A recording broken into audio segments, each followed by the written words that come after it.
The night everything cracked open felt like the world had tilted under my feet, as if someone had taken the carefully stacked pieces of my life and scattered them in the wind. I remember standing in the warm glow of our living room lights, the soft hum of laughter, music, and scented candles filling the air, all of it wrapped in the comfort of familiarity, until he walked in with her. In that moment, the noise seemed to drain from the room, the laughter becoming a muffled echo, and the faces of our friends turning into blurred outlines. My heartbeat roared in my ears as I watched the man I had loved for 5 years step into the home we built together, his hand resting on the back of another woman I had never seen before. The betrayal wasn't a knife, it was an earthquake. And yet, in that split second where time slowed, I realized something even more painful. He wasn't even ashamed. Before the story continues, if you believe in kindness, second chances, and the power of healing, make sure to like, comment, share, and subscribe to the channel. It truly helps us grow and bring more stories to you. I remember how he scanned the room casually, as if he hadn't just detonated a bomb in the middle of my birthday celebration. Yes, it was my birthday. The day he once promised would always be sacred to him. The day he said he'd never stop making me feel loved. The woman beside him smiled, clueless, maybe innocent or maybe not, I couldn't tell. She had no idea who I was, no idea what today meant, no idea that she was standing inside my life, the life I had thought was shared between 2 people, not 3.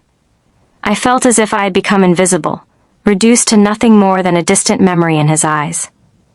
He moved with a confidence that told me he believed I would understand, accept, or tolerate it because I always had. Because I had forgiven too much.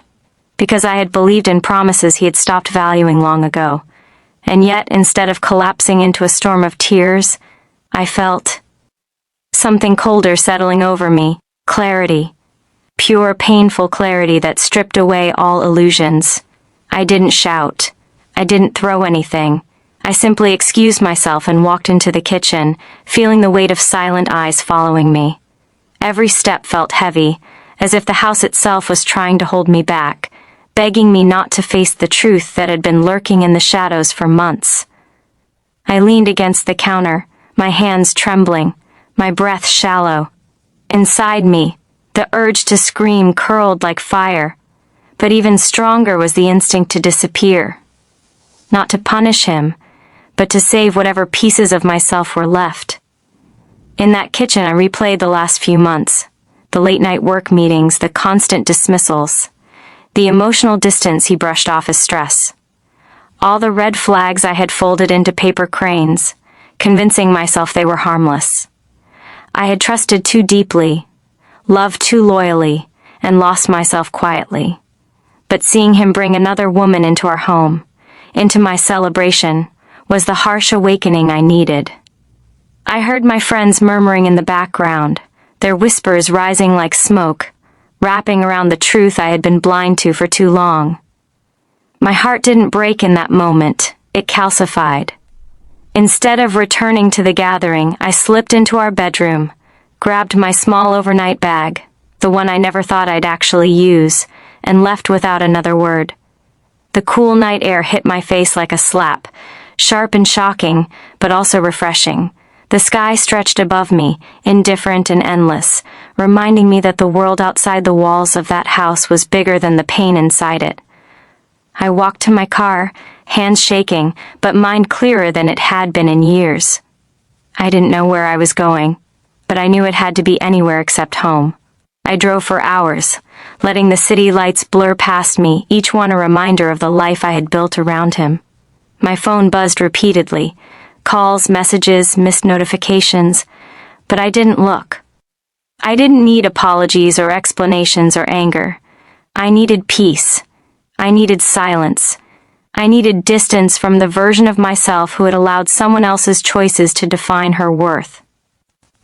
As I drove out of the city limits, the roads grew quieter, the air cooler, and the world softer. It wasn't escape, it was survival. By the time the sun began to rise, painting the sky with soft pinks and golds, I found myself in a small coastal town miles away from everything familiar. I parked near the shore, watching the waves crash against the rocks, their rhythm steady and unforgiving. The vastness of the ocean felt like a balm on the raw wound inside me. Here, no one knew my name, my heartbreak, or the life I had left behind. Here, I wasn't the woman betrayed. I was simply a woman breathing. I rented a small room in a quiet inn overlooking the water. The woman at the front desk gave me a warm, motherly smile, no questions asked. The room smelled of lavender and old wood, and when I finally collapsed onto the bed, the exhaustion of years, not just hours, pulled me under. I slept like someone who had been holding her breath for far too long. The next few days became a blur of healing routines. I walked along the beach at sunrise, letting the waves numb my feet. I sat in small cafes, sipping tea and watching strangers laugh, with a freedom that once felt familiar but now seemed distant. I wrote in my journal, pouring out thoughts I had never allowed myself to voice. Slowly, painfully, I felt myself returning to my own body, my own mind, my own heartbeat. For the first time in years, I wasn't living in reaction to someone else's needs. I was living for me. Back home, I knew chaos must have erupted. Friends would have demanded answers from him. He would have panicked, spinning stories, trying to justify the unjustifiable. He might have claimed it was a misunderstanding or an accident or a mistake. But the truth was simple. You don't bring a new woman to your partner's birthday party, unless you have already chosen to walk away emotionally. My disappearance wasn't an act of vengeance. It was a necessary severing of a tie that had already frayed beyond repair. Days passed before I finally turned on my phone. The flood of messages was overwhelming. Some were from friends begging to know where I was. Some were from people checking on me, worried. But the longest messages were from him. First confusion, then anger, then regret, then despair. He said he loved me, that he made a mistake, that he thought I had drifted away, that he didn't mean for things to go that far. He said the woman was just a friend, though the way he held her that night told a different story. He said he needed me. He said he couldn't sleep. He said he was terrified I was gone forever. But what struck me most wasn't his desperation. It was how late it arrived. Only my absence shook him, not my presence. Only the silence scared him, not the pain he caused. Only when he realized I could truly leave did he remember my worth. It was both tragic and liberating. I didn't respond, not out of spite, but out of respect for myself. Some apologies come too late, arriving like wilted flowers after the funeral of a relationship. I didn't need revenge, I needed freedom. Weeks slowly turned into a month. The coastal town became a sanctuary. I picked up small freelance work online, walked more, breathed more, thought more clearly. The layers of hurt began to peel away, revealing a version of myself I hadn't met before. Strong, independent, whole. I realized that healing isn't loud or dramatic. It's the quiet reclaiming of one's own life.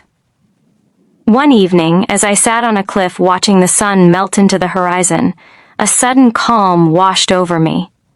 I realized I no longer thought of him with anger or sorrow. The chapter had closed. My disappearance hadn't been about teaching him a lesson. It had been about rediscovering myself. And in that rediscovery, I found a peace he could never have given me. Life has a way of pulling you toward what you need, even when you don't recognize it at first. Sometimes the universe removes you from places you have outgrown, even if it means breaking your heart to save your soul. I didn't return home. I didn't go back to him. Instead, I built a new home, a new life, a new meaning for myself in the quiet rhythms of the sea. If this story touched your heart, please remember to like, comment, share, and subscribe. Your support helps us continue creating stories that comfort, inspire, and heal. Before I end this story, I have one special request. Comment below what part of this journey resonated with you the most. And as the final rays of sunlight kissed the waves that evening, I made a silent promise to myself.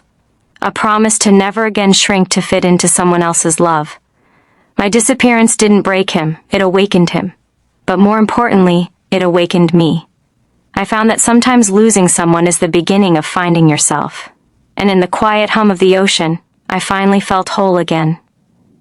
In the weeks that followed, life began to stretch itself open in ways I hadn't expected, like a wound healing slowly under sunlight. I found comfort in the small routines of the coastal town, in the quiet mornings when fishermen set out to sea, in the scent of fresh bread drifting from the tiny bakery downstairs, in the gentle murmur of the ocean that had become my closest companion.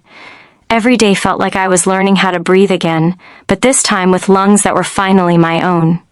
I started journaling more, pouring raw truths onto the pages instead of the soft excuses I used to hide behind. With each sentence, I peeled away the layers of myself that had been dimmed by years of compromising for someone who didn't know how to appreciate the giving. The ache didn't disappear overnight, but it transformed, becoming less of a stabbing pain and more of a distant echo that reminded me of how far I had come. Sometimes I found myself reflecting on the girl I used to be, the one who waited for texts, who forgave too quickly, who accepted crumbs because she believed love meant endurance. I realized I had lived so long in fear of losing him that I never noticed how much I had already lost of myself. That truth hit quietly one evening while sitting near the edge of the pier, watching the water ripple beneath the fading sun. I understood, maybe for the first time, that letting go doesn't always mean giving up. Sometimes it means choosing yourself over a future that was never meant for you. And that choice, though painful, was becoming the most empowering thing I had ever done. The locals began to recognize me, offering warm smiles and gentle greetings. The woman from the inn would slide extra slices of cake onto my plate without saying a word, as if she sensed the parts of me still stitching themselves back together. A young artist who set up his easel near the beach once painted the waves and told me that the sea always returned broken pieces smoother and stronger. His words lingered with me long after I walked away. It was strange how people who knew nothing about my life managed to touch parts of me in ways the man I had loved never could. Slowly, the world around me began to feel less like an escape and more like a beginning. I signed up for a local pottery class, my hands clumsy at first, but learning the rhythm of shaping clay into something whole. There was a metaphor in that. Something about rebuilding, about forming new shapes from what once felt shattered. With every new piece I created, I felt a growing sense of ownership over my life, a feeling I had forgotten I deserved. One morning, while sitting on the sand and watching the gentle rise of the tides, I finally allowed myself to imagine a future without him. Not a future defined by abandonment or heartbreak, but one rich with possibility. I pictured a home filled with peace instead of resentment, mornings filled with gratitude instead of waiting, nights filled with laughter instead of silence. And for the first time, that imagined life didn't feel impossible. It felt close. It felt real. It felt like mine. That was the moment I knew. My disappearance hadn't been an ending. It had been the quiet rebirth of a woman who had finally realized her own worth.